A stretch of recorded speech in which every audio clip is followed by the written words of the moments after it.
अभी हमने gas cylinder दिए हैं। भविष्य में आपकी रसोई में पाइप से गैस पहुंचेगी।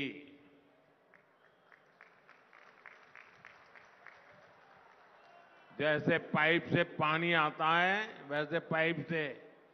भाई गदाधारी, ओ गदाधारी, आपको देख लिया और फोटो भी निकल गई। आप नीचे रखो गदा, पीछे वालों को दिखता नहीं है।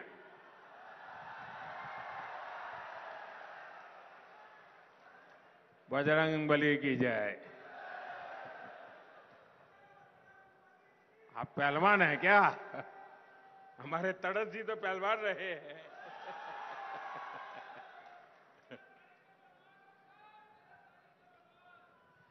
देश के कोने कोने में वंदे भारत जैसी आधुनिक ट्रेनें चलेगी और देश बुलेट ट्रेन का सपना भी पूरा होते हुए देखेगा। चंद्रयान देखा, अब गगनयान भी देखेगा।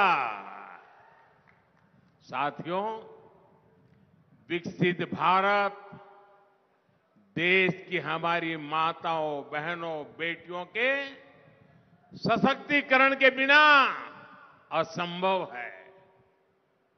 इन 10 वर्षों में हमने स्वयं सहायता समूहों का एक आंदोलन खड़ा करके महिलाओं की आर्थिक भागीदारी के रास्ते खोले। अकेले वर्धा में ही 1.5 लाख से ज्यादा परिवारों की महिलाएं स्वयं सहायता समूह में शामिल है। एनडीए सरकार ने बैंकों के द्वारा वर्धा की महिलाओं के लिए 1200 करोड़ रुपए से ज्यादा की मदद भेजी है। अब अगले 5 वर्षों में हम करोड़ों महिलाओं के स्वयं सहायता समूहों को नए नए क्षेत्रों में ले जाना चाहते हैं।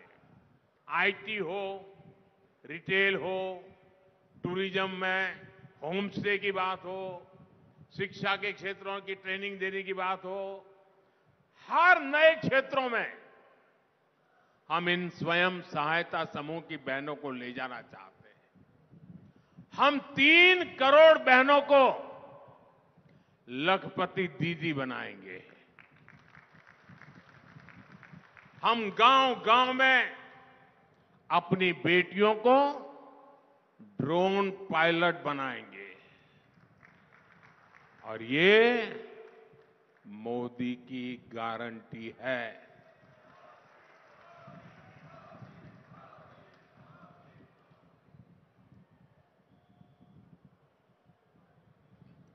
साथियों, कांग्रेस और इंडी अलायंस की सोच हमेशा से विकास विरोधी और किसान विरोधी रही है। इसलिए देश में दशकों तक किसानों की हालत लगातार इतनी खराब रही है। उनके दौर में जैसे काम होता था, उसके लिए मराठी में एक कहावत है और उस कहावत में कहते हैं, बारशाला गेला आणि 12व्याला आला।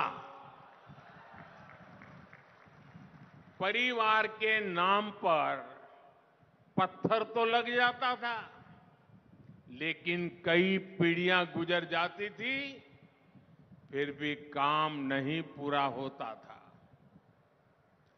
विदर्भ को कांग्रेस सरकारों के इस रवैये का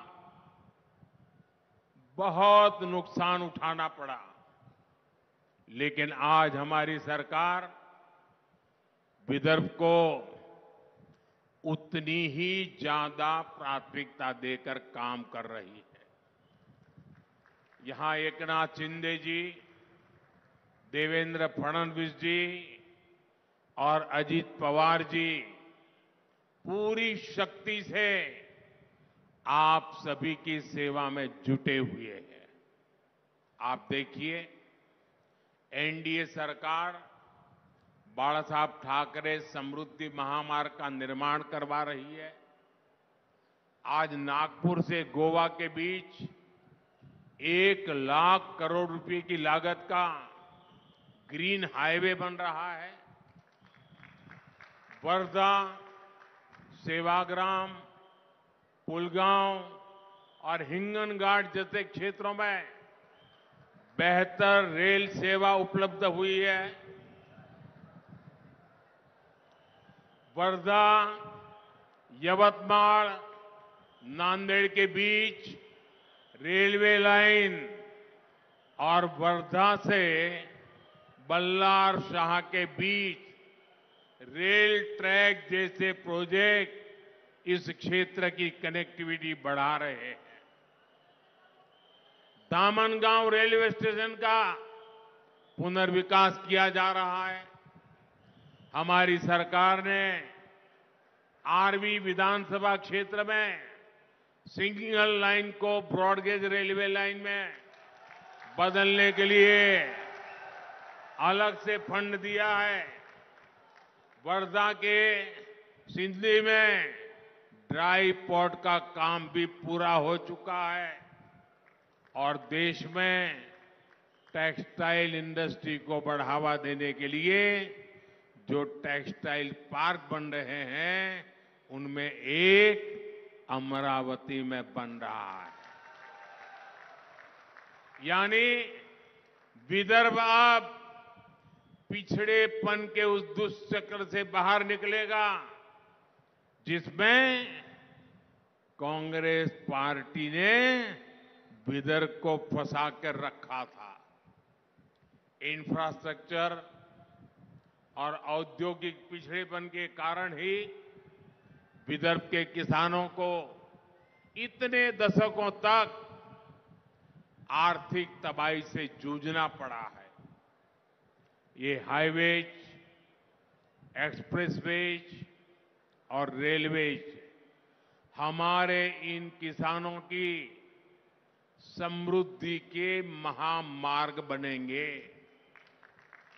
साथियों, वर्धा और अमरावती में सिंचाई की समस्या यहां किसानों के लिए कितने बड़े संकट का कारण रही है, ये हम सबको पता है। लेकिन पिछली सरकारों ने इस ओर कभी ईमानदारी से काम नहीं किया। 2014 में देश में ऐसी 99 बड़ी सिंचाई परियोजनाएं थी जो दशकों से अटकी हुई थी। इसमें सबसे ज्यादा संख्या महाराष्ट्र की सिंचाई परियोजनाओं की थी। ये एनडीए सरकार है जो इन्हें तेजी से पूरा करा रही है। अब लोअर वर्धा इरिगेशन प्रोजेक्ट और अमरावती का लोअर पेड़ी इरिगेशन प्रोजेक्ट किसानों के लिए वरदान बनने जा रहा है।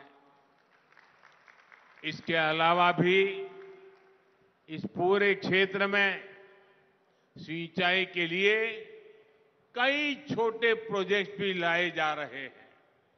साथियों, हम समस्याओं के समाधान के साथ ही संभावनाओं के सृजन के लिए भी काम कर रहे हैं।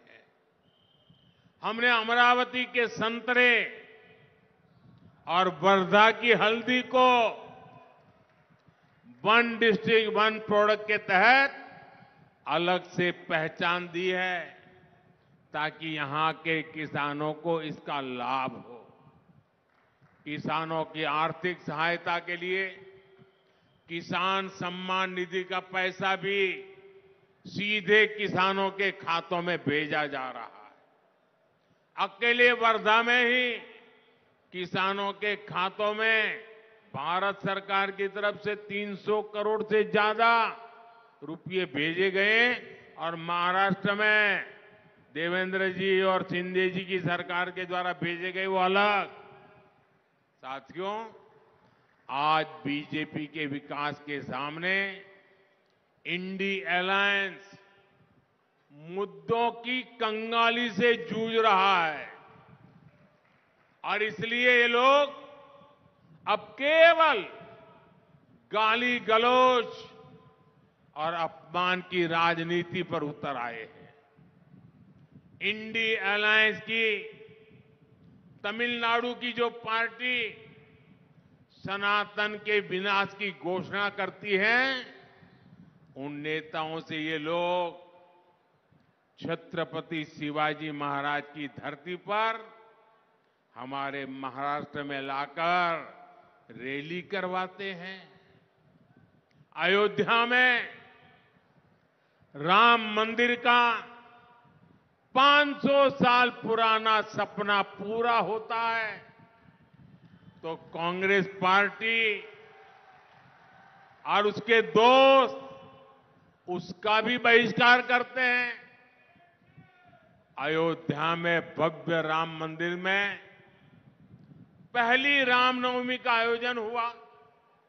सूर्य की किरणों से भगवान राम के अभिषेक ने हर देशवासी को भक्ति से सराबोर कर दिया।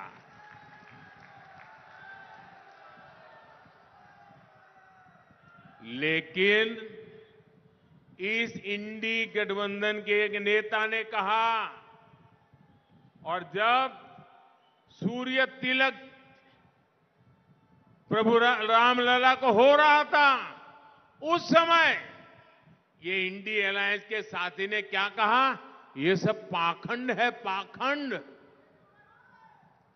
ये कांग्रेस पार्टी और उसके साथियों का असली चेहरा है, असली चेहरा। साथियों, एकनाथ शिंदे जी की सरकार ने यहां लालूजी महाराज देवस्थान का पुनर्विकास का संकल्प किया है। ये लोग अगर मजबूत हुए तो उसका भी विरोध करेंगे। इसलिए छत्रपति शिवाजी महाराज की ये धरती पर कांग्रेस के इन पापों का हिसाब आपको करना है। साथियों, कांग्रेस पार्टी भी ये बात जानती है कि वो चुनाव नहीं जीत सकती है। इसलिए कांग्रेस के युवराज नतीजों के बाद देश में आग लगाने की धमकी दे रहे हैं। संविधान को कैद करके आपातकाल लगाने की इनकी मानसिकता बदली नहीं है, लेकिन देश ने मन बना लिया है। और आज पहले दौर का जो मतदान हुआ है ना, सब दूर एक ही बात नजर आ रही थी, फिर एक बार। साथियों, देश एक मजबूत, निर्णायक और स्थायी सरकार ही चाहती है। इसलिए कांग्रेस या इंडी अलायंस को वोट देना एक तरह से अपना वोट व्यर्थ करना है, बर्बाद करना है। महाराष्ट्र का एक एक वोट विकास के लिए पड़ना चाहिए। आने वाली 26 अप्रैल को आप सभी को वर्धा से भाजपा उम्मीदवार श्री रामदास चंद्रभानजी तड़स और अमरावती लोकसभा से श्रीमती नवनीत राणा जी को रिकॉर्ड संख्या में वोट डालकर भारी मतों से विजयी बनाना है। बनाएंगे, लेकिन इसके लिए एक मेरी शर्त है, काम करना पड़ेगा। करेंगे। एक, मतदान के पुराने सारे रिकॉर्ड तोड़ने होंगे। तोड़ेंगे। हर पोलिंग बूथ जीतना होगा। जीतेंगे।